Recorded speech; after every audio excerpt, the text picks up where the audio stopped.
KSRTC പ്രശ്നപരിഹാരത്തിന് നാളെ മുഖ്യമന്ത്രിയുമായി ചർച്ച. ഗതാഗത മന്ത്രിയും ഗതാഗത സെക്രട്ടറിയും ചർച്ചയിൽ പങ്കെടുക്കും. ശമ്പള പ്രതിസന്ധി അടക്കം ചർച്ചയാകും. ഉമേഷ് ബാലകൃഷ്ണനാണ് വിശദാംശങ്ങളുമായി ചേരുന്നത്. ഉമേഷ്, ഹൈക്കോടതി വളരെ കുറച്ച് സമയം മാത്രമേ നൽകിയിട്ടുള്ളൂ. ഈ ഒരു പശ്ചാത്തലത്തിൽ കൂടിയാണോ ചർച്ച? തീർച്ചയായും ഈ പശ്ചാത്തലത്തിൽ തന്നെയാണ് പ്രധാനമായി ചർച്ചയ്ക്ക് ഇപ്പോൾ തീരുമാനിച്ചിരിക്കുന്നത്. കഴിഞ്ഞ ദിവസം CITU അടക്കം മന്ത്രിതല ചർച്ചയിൽ ഉള്ള തീരുമാനങ്ങളെല്ലാം തള്ളി പറഞ്ഞിരുന്നു. അംഗീകരിക്കാനാകില്ല, മുഖ്യമന്ത്രി തീരുമാനമെടുത്താൽ പിന്നീട് ആലോചിക്കാം, 12 മണിക്കൂർ ഡ്യൂട്ടി എന്നുള്ളത് അംഗീകരിക്കാനാകില്ല എന്ന് 3 ട്രേഡ് യൂണിയനുകളും പറഞ്ഞിരുന്നു. അപ്പോൾ ചർച്ചയ്ക്ക് തയ്യാറായിരുന്നില്ല. അതിനുശേഷം ഇന്ന് ഹൈക്കോടതിയുടെ നിർദ്ദേശം വന്നു.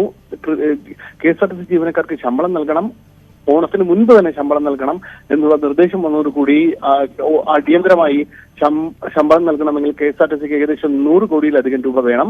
സ്വാഭാവികമായി അതിന് സർക്കാർ ഇടപെടണം. സർക്കാർ ഇടപെടണമെങ്കിൽ മുഖ്യമന്ത്രിയുടെ നിർദ്ദേശം വേണം. അതുകൊണ്ടാണ് മുഖ്യമന്ത്രിയുമായി നേരിട്ട് കാണാൻ ഇപ്പോൾ KSRTC ചുമതലയുള്ള ഗതാഗത മന്ത്രി ആന്റണി രാജുവും കൂടാതെ ഗതാഗത സെക്രട്ടറി ബിജു പ്രഭാകറും തീരുമാനിച്ചത്. നാളെ മുഖ്യമന്ത്രി കാണാൻ സമയം നൽകിയിട്ടുണ്ട്. നാളെ നാളെ മുഖ്യമന്ത്രി നേരിട്ട് കാണും.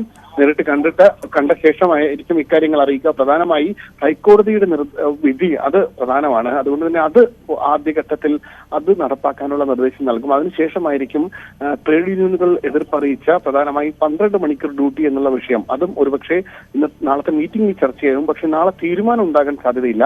കാരണം ട്രേഡ് യൂണിയനുകളുമായി മുഖ്യമന്ത്രിയും ഒരുപക്ഷെ ആശയവിനിമയം നടത്താൻ സാധ്യതയുണ്ട്. കാരണം മുതിർന്ന CITU നേതാവ് അനന്തരവട്ടം ആനന്ദനാണ് KSRTCയുടെ സംസ്ഥാന പ്രസിഡന്റ്. അദ്ദേഹം ശക്തമായ എതിർപ്പ് അറിയിച്ചു കഴിഞ്ഞു. അതുകൊണ്ട് തന്നെ ആ ആശയവിനിമയങ്ങൾക്ക് ശേഷം മാത്രമായിരിക്കും ട്രേഡ് യൂണിയനുകളുടെ 12 മണിക്ക് ഡ്യൂട്ടി എന്നുള്ള കാര്യത്തിൽ തീരുമാനം ഉണ്ടാവുക. എന്തായാലും നാളെ ജീവനക്കാർക്ക് ശമ്പളം നൽകുന്ന കാര്യത്തിൽ ഒരുപക്ഷെ തീരുമാനം ഉണ്ടാകും. ഉമേഷ് ബാലകൃഷ്ണനാണ് വിശദാംശങ്ങൾ നൽകിയത്.